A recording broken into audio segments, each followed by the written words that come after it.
یہ کہا کہ سلیمان علیہ السلام نے ہدہد کو کہا کہ بھائی تو نہیں آئے گا نا تو میں تیری گردن اڑا، تو صحیح معقول عذر پیش کر ورنہ میں تجھے ذبح کر دوں گا۔ تو سلیمان علیہ السلام نے نظام مملکت چلانا تھا، تو دیندار آدمی کو بھائی غصہ بھی آ سکتا ہے، وہ دھمکیاں بھی دے سکتا ہے، وہ گھر بسانے کی کوشش کرتا ہے، کبھی گھر بس جاتا ہے کبھی گھر ٹوٹ جاتا ہے، وہ لوگوں کی کاؤنسلنگ کر کے گھر جوڑنے کی کوشش کرتا ہے، لیکن اسی چکر میں بعض دفعہ اپنا گھر برباد ہو جاتا ہے، ایسے بھی بہت کچھ ہوتا ہے۔ تو اس کا یہ مطلب نہیں ہے کہ اب آپ بدتمیز بن جائیں، آپ گھر میں جا کے بیٹی سے ٹیڑھے لہجے میں بات کریں، بولیں دیندار آدمی کو مفتی صاحب نے کہا غصہ بھی آتا ہے تو مجھے غصہ آ رہا ہے۔ سمجھ میں آ رہی ہے بات؟ مجھے بہت غصہ آ رہا ہے کیونکہ یہ نیچرل ہے، نیچرل پروسیس ہے۔ بیوی پہ غصہ آنا کیا ہے؟ یہ کیا ہے؟ نیچرل۔ میں اس طرح کا دیندار نہیں، مجھے غصہ ہی نہ آئے، زیادہ تمیز سے بات کرو۔ سمجھ رہے ہو؟ لاتیں مارنا شروع کر دیں، چیزیں اٹھا کے پھوڑنا توڑنا شروع کر دیں، یہ مطلب نہیں ہے بھائی۔ مطلب یہ ہے کہ اصل تو اخلاق ہی ہیں جو اللہ رسول نے بتائے ہیں، لیکن کبھی کبھار اس کے خلاف بھی ہوتا ہے، یہ ہر گھر میں ہوتا ہے۔ کبھی کبھار لڑائی بھی ہوتی ہے، یہ ہر گھر میں ہوتی ہے۔ جن کے نہیں ہو رہی وہ اپنا دماغ کیا کرائیں، یا تو بہت ہی نیک ہیں جو آج کل ہوتے نہیں ہیں، یا پھر اس کا مطلب ہے کوئی ٹیکنیکل قسم کا۔ جہاں جذبات ہوں گے لڑائی ہوگی، جہاں جذبات لیس زندگی ہوگی وہاں میاں بیوی میں بڑھاپے میں پھڈا نہیں ہوتا۔ کبھی دیکھا دادا دادی بلا وجہ بیٹھ کے 90 سال میں لڑ رہے ہوں، بیٹھے ہوئے ہوتے ہیں آرام سے، وجہ کیا ہے؟ جذبات کیا ہو گئے، اب لڑ کے کیا کرنا ہے۔ جہاں محبتیں ہوں گی لڑائیاں بھی ہوتی ہیں، بڑے بھی ہوتے ہیں، جھگڑے بھی ہوتے ہیں، تبھی تو گوروں میں آپس میں لڑائی نہیں ہوتی کیونکہ محبت ہی نہیں ہے۔ لوگ کہتے ہیں یورپ امریکہ میں بالکل لڑائی نہیں ہے، ایکچولی سب رسپیکٹ دے رہے ہیں کسی کی، آئیے تھینک یو، اس طرح کا سیٹ اپ چل رہا ہے۔ تمہارے بچا کیا ہے تمہارے پاس لڑنے کے لیے؟ میرے سامنے نا گھوڑے کی تعریف کرنے سے پہلے 100 دفعہ سوچا کرو، بلا وجہ نہیں، کچھ ہے ہی نہیں نا۔ اس کی مثال ایسے جیسے عربوں میں ایک تکبر ہے قوم پرستی کا، یہ نظر آتا ہے، نحن العرب، ہم عرب ہیں۔ لوگ کہتے ہیں گوروں میں یہ نہیں ہے، گوروں میں قومیں کہاں ہیں؟ سارا سیٹ اپ ہی برباد ہو گیا، کون سے نسب پہ فخر کرے گا؟ کلچر ہی کی ایسی کی تیسی ہو گئی، تو جہاں کلچر ہوتے ہیں وہاں کبھی تکبر ہوتا ہے کبھی شکر ہوتا ہے۔ اور جب تک مثال نہیں دیں گے بات سمجھ میں آتی نہیں۔ دیکھو ایک آدمی کے پاس لینڈ کروزر ہے، بے شمار دولت ہے، اور کالر اوپر کر کے گھوم رہا ہے، تکبر آ گیا نا اس میں۔ تو ایک غریب آدمی کہہ رہا ہے جس کے پاس کھانے کو روٹی نہیں ہے، رکشا بھی نہیں ہے، وہ کہہ رہا ہے میرے اندر تکبر نہیں ہے الحمدللہ، غرور تکبر میں نے کبھی بھی نہیں کیا۔ اور اس کو دیکھو، اس کے کالر اوپر کر کے گھوم رہا ہوتا ہے، تکبر ہے۔ تو لوگ کیا کہیں گے؟ تیرے پاس تکبر کے لیے ہے کیا؟ اس جیسی دولت ہوتی پھر تکبر نہ کرتا، ہم سلوٹ کرتے یار۔ تو گوروں کے پاس کچھ سسٹم ہی نہیں، کوئی خاندان بچے ہی نہیں ہے، کوئی روایات سارے ایک جیسے اسکولوں میں پڑھتے ہیں، سارے ایک جیسے لا کو فالو کر رہے ہوتے ہیں، کوئی خاندانی روایات ہی نہیں ہے کہ ہماری پرمپرا ہے کہ بھائی بہنوں کو کھلاتے ہیں، شوہر بیویوں کو کھلاتے ہیں، ہوتا ہے نا ہماری، تو ہماری خاندانی روایات ہیں، ہم ابا کی خدمت کرتے ہیں، ہمارے یہاں چاچا اور ابا جو ہے نا سب ایک ہی جیسے سمجھے جاتے ہیں، اور بھائی کا بھی وہی احترام ہے بڑے بھائی کا، یہ تو روایات ہوتی ہیں، تو پھر تکبر بھی آتا ہے، کبھی شکر آتا ہے کبھی تکبر آتا ہے۔ عربوں کا تو ایک روایات ہے بھائی، ایک مذہب ہے، خاندان ہے، اس میں جو نیک لوگ ہیں وہ شکر ادا کرتے ہیں، جو بگڑے ہوئے ہیں وہ تکبر میں آ جاتے ہیں۔ عربوں میں سارے متکبر بھی نہیں ہوتے، بہت سے متواضع بھی ہوتے ہیں۔ تو گورے کی مثال نہ کمپیئر نہیں کیا کرو ان چیزوں میں، ان کی بیچاروں کے پاس کلچر بلچر ہے ہی نہیں۔ اب گوروں میں میاں بیوی میں بھی بہت کم جھگڑے ہوتے ہیں، پتہ ہے آپ کو؟ ہوتے ہی نہیں، جھگڑے کی کوئی چیز ہے ہی نہیں کم بختوں کے پاس۔ نہ گورے نے گیس کا بل دینا ہے، نہ بجلی کا بل دینا ہے، نہ بیوی کو چائے پلانی ہے اس نے اپنے خرچے پہ، نہ اس نے بچوں کی، بچے ہی نہیں ہے تو بچوں کی ٹینشن کہاں سے ہو گئی؟ تو گھر میں سکون نہیں ہوگا میرے بھائی، کوئی ٹینشن نہیں، کسی قسم کا کوئی ریلیشن ہی نہیں ہے۔ اچھا لوگ کہتے ہیں جب نہیں ہے ٹینشن تو پھر ہم بھی وہی بھائی لائف کیوں نہیں لے کر آئے، ہم بھی ٹینشن ختم کریں۔ او بھائی یہ خود بہت بڑی ٹینشن ہے کہ آپ کی محبتیں ہی ختم ہو گئی ہیں جو سکون کا ذریعہ بنتی، محبتیں سکون کا ذریعہ بنتی ہیں، ریلیشن سکون کا ذریعہ بنتا ہے، کچھ اس کے تھوڑے تھوڑے سائیڈ افیکٹ بھی ہوتے ہیں۔ انہوں نے سائیڈ افیکٹ ختم کرنے کے چکر میں ریلیشن ہی ختم کر کے یہ خود ایک بہت بڑی ٹینشن۔ اس کی مثال ایسے ہے، ایک آدمی کھانا کھاتا ہے، اس کو پھر نیند آتی ہے، کہتا ہے یار فریش نہیں رہتا میرا دماغ کیونکہ میں کھانا کھاتا ہوں، اور پھر مجھے بیت الخلا بھی جانا پڑتا ہے، کبھی کبھار قبض بھی ہو جاتا ہے، کھانا ہی چھوڑ دو۔ تو قبض کی ٹینشن بھی ختم، جو بار بار نیند آ رہی تھی وہ ٹینشن بھی ختم۔ لیکن یہ کم ٹینشن ہے کھانا نہ کھانا, جو ہر وقت ایک ٹینشن رہے گی, ایک کھانے کی ضرورت رہے گی. 10 ٹینشنوں سے آپ نے اپنے آپ کو بچا کے ایک اتنی بڑی ٹینشن میں ڈال دیا کہ وہ تمام ٹینشنوں پہ حاوی ہے. انگریز کی زندگی ٹینشن فری ہے, لیکن کیوں ٹینشن فری ہے؟ اس لیے کہ ریلیشن اور محبتیں ختم. یہ خود ایک بہت بڑی ٹینشن ہے, کیونکہ انسان کو اللہ نے انڈیویجول نہیں بنایا رہنے کے لیے. انسان ان مخلوقات میں سے ہے جو جتھے اور گروہ بنا کے رہتے ہیں. ان میں باپ بھی ہوتا ہے, ماں بھی, خالہ بھی, پھوپھی بھی, نانی بھی, دادی بھی, بھتیجے بھی, بھانجے بھی, بہویں بھی, داماد بھی. اس میں گروپ میں اللہ نے انسان کو بنایا ہے. تبھی تو اللہ نے انسان کی نیچر بیان کی ہے, فَجَعَلَهُ نَسَبًا وَصِهْرًا. ہم نے تمہیں پانی سے بنایا اور ددیال اور ننیال والا بنایا, ہم نے تمہیں سسرال والا بنایا. تو یہ خدا نے بنایا ہے. اب جو ددیال ننیال سسرال والا نہیں ہوگا تو نیچر سے ہٹ گیا نا, وہ تو نیچر سے ہٹ کے سکون ملے گا یا یہ بے سکونی کی طرف جائے گا؟ وہ کیا ہو گیا بھائی جان؟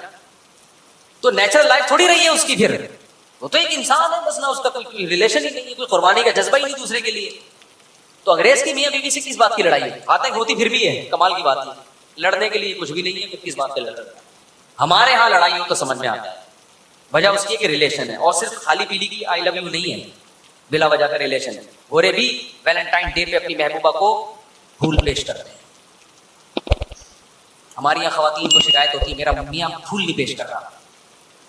بھائی اس کو اپنی محبت کے ثبوت کے لیے پھولوں کی ضرورت, بولو, وہ اس سے زیادہ ایک ویلڈ ثبوت پیش کر رہا ہے, بہت اسٹرانگ ثبوت پیش کر رہا ہے کہ تم میری سچی مچی میں وائف. اس کا ثبوت یہ تھا اس نے مہر, اس نے گھر کا انتظام کیا. گیس بجلی کا بل کون دے رہا ہے تمہارا؟ پھر وہ یہ میوزک لینگویج آ جائے گی, بیگم کو کہتے ہیں تمہارا باپ دے رہا ہے, لیکن یہ بالکل مناسب نہیں ہے اس اسٹائل میں بات کرنا. بچے پریگنینسی کے پہلے دن سے لے کے بچے کی ولادت اور جب تک بڑا نہیں ہو جاتا, ساری ٹینشن کون اٹھا رہا ہے؟ باپ اٹھا رہا ہے.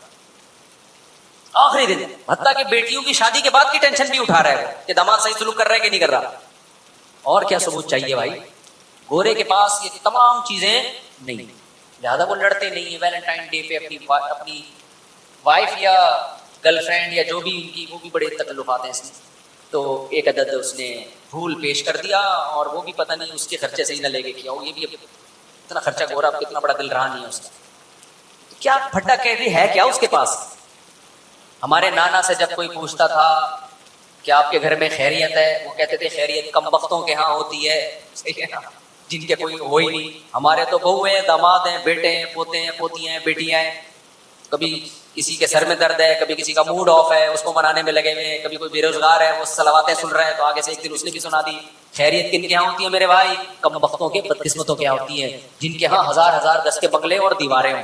میں ایسے مالداروں کے گھر میں بار بار بتاتا ہوں, جاتا ہوں, 1000 گز کا بنگلہ ہے, بڈھا بڈھی بیٹھے ہوئے ہیں, خیریت ہی خیریت ہے, لیکن اس خیریت میں ڈپریشن میں جا رہے ہیں. اس خیریت میں کہاں جا رہے ہیں؟ ڈپریشن. ہمارے یہاں تو سب چیزیں چل رہی ہیں. اس دن کیا ہوا؟ ظاہر ہے ہمارے گھر زیادہ ہے تو خیریت کا ریشو بھی تھوڑا سا کم ہوگا ہمارے یہاں. کہیں نہ کہیں کچھ نہ کچھ اونچ نیچ ہلکی پھلکی جھڑپیں چلتی رہتی ہیں, بارڈر پہ لڑائیاں ہلکی پھلکی نہیں چلتی رہتی ہیں ہمارے گھر. محبتیں ہیں تو جھڑپیں بھی ہوں گی نا ہلکی پھلکی. بچے بھی ہیں, ایک بچے نے کسی کے لگا دیا چمبا, وہ بیٹھا ہوا ہے, وہ آگے سے وہ لگائے گا, تو پھر اب بڑے مسائل ہوتے ہیں, چھوٹے موٹے چلتے رہتے ہیں. اور یہ بہت اچھی ہے, ہم اس میں خوش ہیں الحمدللہ. ہمیں وہ والی خیریت نہیں چاہیے جو گورا جس خیریت کا قائل ہے, وہ والی نہیں چاہیے بھائی ہمیں.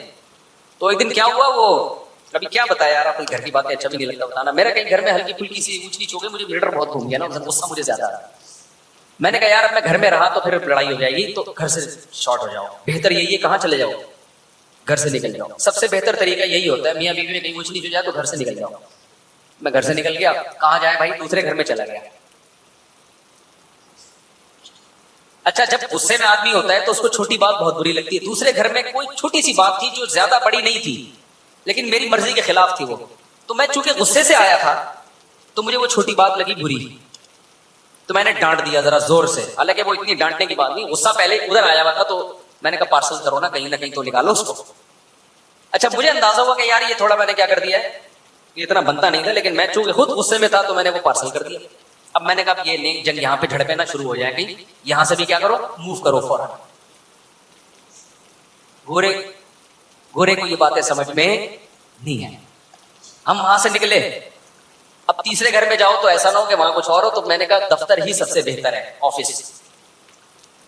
مجھے غصہ بہت شدید آیا ہوا تھا نا, یہ پرسوں ترسوں کی بات ہے. میں اس غصے کی کنڈیشن میں آیا آفس.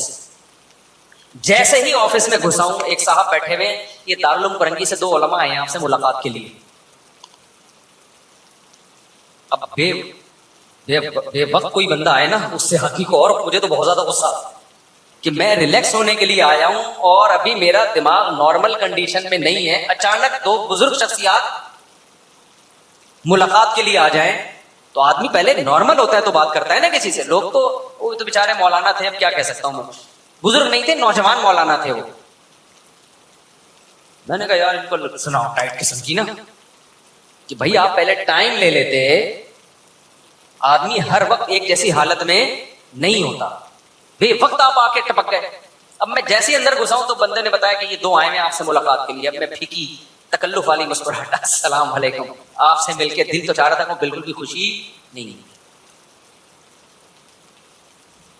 کیونکہ میں تو آیا ہوں تھوڑا, جتنا بھی غصہ آ رہا ہوں نا اصول یاد رکھو, گھر میں گھر سے نکل جاؤ, آدھا 1 گھنٹے بعد آدمی نارمل ہو جاتا ہے. غصے کی کنڈیشن میں وہاں رہنا بہت خطرناک.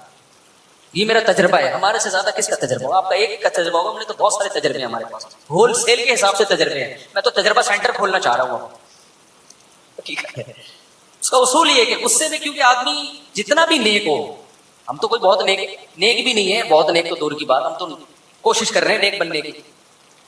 تو ہم جیسوں کو تو بھائی سیدھی سی بات ہے, آدمی ڈر جاتا ہے, اپنے اوپر کبھی اعتماد نہیں کرنا چاہیے. غصے میں کبھی صحیح فیصلے ہوتے ہیں انسان سے. تو میرا تو اصول ہے, زیادہ آ رہا ہے گھر سے نکلو بھائی, جاؤ باہر جا کے بیٹھو, تو ریلیکس ہو جاتا ہے. پھر اس کے بعد نارمل کنڈیشن میں آتا ہے. اور یہ ہر شخص پر ہوتی ہے, کوئی ایسا نیک دنیا میں نہیں ہے کہ جی وہ غصہ ہی نہ آتا ہو, بالکل ریلیکس ہی رہتا ہو. ایسا کچھ نہیں ہوتا. اگر کوئی ایسا بول رہا ہے تو پاگل ہے, وہ نیک نہیں ہے. تو میں نے کیا کیا, میں جب دفتر میں آیا ہوں تو 2 بیٹھے ہوئے, پگڑی بھی باندھی, داڑھی بھی ان کی, آپ سے ملاقات کے سلسلے میں حاضر ہوئے. مجھے آیا غصہ کہ یار ایک تو بے وقت آ گئے, اور میں ابھی ریلیکس, میں نارمل کنڈیشن بھی ہوں, میں آپ کے سامنے بیٹھ کے کیسے بات کروں. میں بیٹھ گیا, کیونکہ مجھے لگا میں جاؤں گا یہ ان کی بے اکرامی نہ ہو جائے.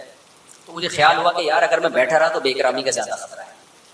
الٹی بات کر دی نا انہوں نے, تو میں ان کو پارسل کر دوں گا جواب دکھا کے. ابھی میں نارمل نہیں ہوں.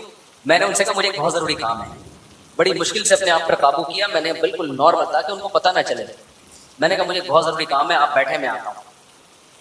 ان کو بٹھا کے, وہ جو بیچارے گارڈ ہے نا ہمارے, ان کے کمرے میں جا کے میں بیٹھ گیا. آدھا پونے گھنٹے میں جب میں ریلیکس ہوا, اپنے آپ کو ذرا میں نے مصروف کیا دوسرے کاموں میں, یوٹیوب پہ کوئی ویڈیو دیکھی, کوئی پرینک دیکھا, کوئی مزاحیہ, آج کل عجیب عجیب چیزیں آ رہی ہیں مارکیٹ میں. تھوڑا جب میں ریلیکس ہو گیا اور مجھے اندازہ ہو گیا کہ اب وہ بالکل آثار ختم ہو گئے ہیں, پھر میں نے ان کو بلایا. کس سلسلے میں حاضر ہوئے, اب آپ سمجھو, یہ بڑا مزیدار واقعہ ہے. ان میں سے ایک مولوی صاحب, نوجوان مولوی صاحب, انہوں نے کہا میں دوسری شادی کر کے پھنس گیا ہوں, اس سلسلے میں حاضر ہوں. میں نے سوچا اس کو میں کیا سمجھاؤں کہ میں ابھی پھنسا ہوا, تو ابھی تو نکلا ہوں میں تھوڑی دیر پہلے, ابھی میں خود پھنسا ہوا تھا. یہی تو ہوا میرے ساتھ. ایک میں کیا ٹینشن ہے بھائی, یہ مسائل تو 2-3 جب ہوں گی تو کچھ نہ کچھ تو ہوگا نا, کیا خیال ہے؟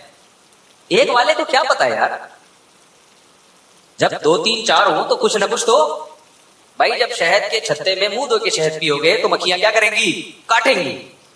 مجھے ہنسی آ گئی نا اس کی بات پہ. میں نے کہا اگر اس کو میری کنڈیشن کا پتا ہوتا نا کہ تو میرے سے اصلاح لینے کے لیے آیا ہے, میں خود پھنسا ہوا تھا. کہہ رہے میں پھنس گیا ہوں, کہہ رہے میں نے ابھی کی ہے اور میں کیا کر گیا ہوں, پھنس گیا ہوں. تو اور بیوہ سے کی ہے, اس کے بچے بھی ہیں, تو میری پہلی بیوی نے ناک میں دم کیا ہوا ہے, اور یہ ہوا وہ وغیرہ وغیرہ نا. تو مجھے ہنسی آ گئی نا اس کی بات پہ. میں نے اس سے کہا کہ یار, یعنی اس سے کہا نہیں میں نے کہا اور ڈر جائے گا بیچارہ. تو دل میں میرے یہ تھا کہ میں خود پھنسا ہوا تھا, آدھا ابھی تھوڑی دیر پہلے میں نکلا ہوں, ورنہ میں تو آدھے گھنٹے سے تو پھنسا ہوا ہی تھا نا میں. اچھا, تو کہنے لگے مجھے کیا کرنا چاہیے. میں نے پھر اس سے پوچھا. اب دیکھو, میں اگر غصے کی کنڈیشن بھی ان کو مشورہ دینا شروع کر دیتا تو صحیح مشورے نہیں, نارمل کنڈیشن میں آ گیا. اس لیے میں کہتا ہوں جب بھی آؤ نا ٹائم لے کے آؤ. ہر وقت ہر آدمی اس موڈ میں نہیں ہوتا کہ آپ اس کے سر پہ کھڑے ہو جاؤ. لوگ بہت زیادہ اصرار کر رہے ہوتے ہیں, جا رہا ہے آدمی تھکا ہوا ہے, لوگ کھڑے ہو جاتے ہیں, نہیں آپ سے ملنا ہے, میں لانڈی سے آیا ہوں, میں فلاں جگہ سے ہوں. بھائی میں انسان ہوں یار, تو میں کیسے, ہو سکتا ہے میں کوئی غلط بات کر دوں آپ سے غصے میں, تو ہر آدمی کی ہر وقت ایک جیسی کنڈیشن نہیں ہوتی. تو پھر میں نے کہا بتائے کیا کہانی ہے. انہوں نے بتایا کہ جی میں نے تو بچوں والی بیوہ سے شادی کی ہے, میرے تو یہ ہو گیا, یہ ہو گیا, فلانا ہو گیا. میں نے کہا ٹینشن لینے کا ہے ہی. کہہ رہے اب کیا کروں میں نے کہا اب آپ سب کو بتا دو میں نے کر لیے. کسی کے باپ میں طاقت ہے نا, جو اکھاڑنا ہے کیا کرے اکھاڑنے. ایسی کی وہ بیچارے نا ٹھٹرے ہوئے, گھبرائے ہوئے, ایسے لگ رہا تھا کہ قتل کر کے آئے ہیں اور پولیس پیچھے پڑی ہوئی ہے. میں نے کہا دیکھو آپ نے کام زندگی میں ایک ہی دفعہ بھی کیا ہے خاندان میں. تو کہہ رہے اب ہوگا کیا. میں نے کہا ہوگا یہ کہ یہ ٹینشن رہے گی 6 مہینے. 6 مہینے کیا رہے گی ٹینشن. کہتے ہیں پھر کیا ہوگا. میں نے کہا پھر آپ کو ٹینشن کی عادت ہو جائے گی. میں نے کہا میرے ساتھ بھی ایسے ہی ہوا تھا, پھر مجھے کیا ہو گئی عادت ہو گئی. اب میں اس کو کیا کر رہا ہوں انجوائے. تو وہ بیچارے کہنے لگے یار کیا ہوگا. میں نے کہا تھوڑی کم ہو جائے گی, ٹینشن اتنی نہیں رہے گی, لیکن اب یہ دماغ سے نکال دو کہ ٹینشن فری زندگی. اب وہ چونکہ گھبرانے لگے کہ یار یہ کیا, تو ہمیں میں نے کہا عادت ہو جائے گی آپ کو. ایسا نہیں ہے, جو کنڈیشن اس وقت ہو رہی ہے نا وہ نہیں رہے گی. تو کہتے ہیں کیا فائدہ کچھ نہیں. میں نے کہا فائدہ بھی بہت ہے اللہ کے بندے, یہ تو ایک پہلو ہے نا, اس کے اور بہت سارے پہلو بھی تو ہیں. تو آپ کی دونوں بیگم آپ سے محبت بھی کریں گے انشاءاللہ. ایسا نہیں ہوگا کہ میری پہلی بیوی جا رہی ہے چھوڑ کے مجھے. میں نے کہا چلی جائے گی واپس آ جائے گی. اس کو آدھا میاں جانے سے غم ہو رہا ہے تو پورا میاں کیسے کسی کو دے سکتی ہے وہ سوچو یار. آپ آدھا لڈو کاٹ کے کسی کو دے رہے ہو تو آپ کو تکلیف ہو رہی ہے, تو آپ تکلیف سے بچنے کے لیے پورا لڈو اس کو دے سکتے ہو. میں نے کہا آپ کی فرسٹ وائف کو تکلیف ہوئی ہے کہ میرا آدھا میاں کسی اور کا ہو گیا, تو کیا غصے میں وہ بقیہ آدھا بھی دے دے گی اس کو؟ کبھی نہیں دے گی. وہ جائے گی 6-7 مہینے کے بعد اس کو لگے گا میں تو میاں لیس ہو گئی, تو تھوڑا سا جو مل رہا تھا کم از کم وہ تو لو نا, اس لیے وہ 6 مہینے بعد واپس آ جائے گی. یہ انشاءاللہ میں آپ کو امید دلاتا ہوں ایسا ہوتا ہے, وہ 6-7 مہینے میں آ جائے گی واپس انشاءاللہ. باقی یہ کہ میں نے کہا انجوائے کرو. ٹینشن لے کیوں رہے, تھوڑی دیر کی ہوتی ہے ٹینشن, گھر سے باہر نکل جایا کرو, جب سیٹ ہو جاؤ تو پھر واپس جاؤ. پھر جب ٹینشن ہو تو 6-8 دفعہ ایسا ہوگا تو بیگم بھی سمجھ جائے گی بھائی یہ بات کرو ہی نہیں, کہ بندہ ہی گھر سے اسٹارٹ ہو جاتا ہے. وہ بھی تو تھوڑی سی اس میں بھی تو اللہ نے عقل دی ہوگی نا. تو میں نے کہا اس کی برکتیں. میں نے کہا ثواب کتنا کیا اگر اس بیوہ سے آپ شادی نہ کرتے, سوسائٹی میں وہ زنا پر مجبور ہوتی کہ نہیں ہوتی بتاؤ نا. اس کے بچوں کی کفالت نہ ہوتی, زانی بنتی وہ. یہ اور کیسے اس سوسائٹی میں کیسے بچ سکتی ہے ایک عورت. میں نے کہا وہ کام کیا جو پیغمبروں نے کیا ہے. حضرت ابراہیم علیہ السلام کی 2 بیویاں تھیں, ان میں بھی ٹینشن ہوتی تھی. ہمارے نبی کی 9 بیویاں تھیں. ایک دفعہ آپ صلی اللہ علیہ وسلم کا گھر میں اونچ نیچ ہوئی, آپ صلی اللہ علیہ وسلم اتنے پریشان ہوئے کہ گھر سے 1 مہینے کے لیے چلے گئے اور قسم اٹھا لی کہ میں اپنی کسی زوجہ کے قریب نہیں آؤں گا. 29 دن کے بعد واپس آئے ہیں. تو صحابہ نے کہا یا رسول اللہ آپ نے تو 1 مہینے کی قسم اٹھائی تھی. فرمایا مہینہ 29 دن کا ہے. ٹھیک ہے, مہینہ کتنے دن کا ہے 29. چاند نظر آ گیا تھا, فرمایا 1 مہینے کے تو 29 دن کا مہینہ ہے. تو ہمارے پیغمبر سے بڑا کون ہو سکتا ہے. اس کے بعد بھی آپ نے کہا کہ بھائی کبھی نبی نے ایسے کہا کہ میں نے 9 بیویاں رکھی تو میرا تو تجربہ ہے بھائی نہیں کرو اس زمانے میں, یہ بالکل بھی مناسب بولو نہیں ہے. کبھی کہا نبی نے. فرمایا حبب الی النساء والطیب, اللہ نے میری نظر میں عورت کو محبوب بنا دیا ہے, یعنی نکاح کو. سب سے اٹریکٹیو چیز اللہ نے مرد کے لیے کس کو بنایا, عورت کو. بے شک 20 ٹینشنیں دے, خدا کی قسم اس کے بغیر گزارا نہیں ہے. وہ جو سکون ملتا ہے وہ ٹینشنوں سے زیادہ ملتا ہے. سمجھ میں نہیں آ رہی میرا خیال ہے بات. محبت بھی تو ملتی ہے, عورت جتنا شوہر سے محبت کرتی ہے اتنا کسی اور سے کرتی ہے محبت. یہ محبت آپ کو بیوی سے ملے گی, کسی اور سے. اور لڑتی بھی تو محبت ہی کی چکر میں ہے. تو یعقوب علیہ السلام نے 2 شادیاں کی.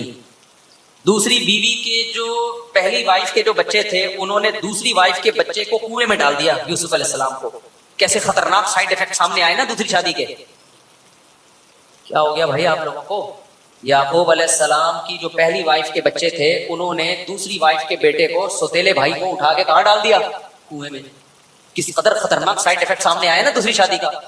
تو کبھی ملتا نہیں یعقوب علیہ السلام نے اپنے بچوں کو کہا کہ بھائی میرا تو تجربہ بہت خطرناک رہا, تم لوگ یہ کام نہ کرنا. سوتیلے بھائی ہوتے ہیں ان میں جیلسی میں پتہ نہیں کیا کیا ہو جاتا ہے. نہ یعقوب علیہ السلام نے اس کے بعد بھی ایک اور نکاح کیا ہے. جب یوسف علیہ السلام گم گئے تھے تو پھر بھی ایک نکاح کیا. اور آگے ان کی اولاد میں موسیٰ علیہ السلام پیدا ہوئے, انہوں نے 4 شادیاں کی. انہوں نے یہ نہیں کہا کہ میرے دادا یعقوب علیہ السلام نے 2 کی تھی, اس کے کتنے سائیڈ افیکٹ سامنے آئے تھے تو میں تو اب ایک ہی کروں گا. انہوں نے بھی 4 کی. تو یہ تمام سائیڈ افیکٹس کے ساتھ ہی یہ عمل کیا ہے, سنت. اسی میں اللہ نے برکت رکھی ہے, ان تمام ٹینشنوں کے ساتھ. اور یہ چھوٹی ٹینشنیں ہیں یہ آپ کو بڑی ٹینشنوں سے بچاتی ہیں.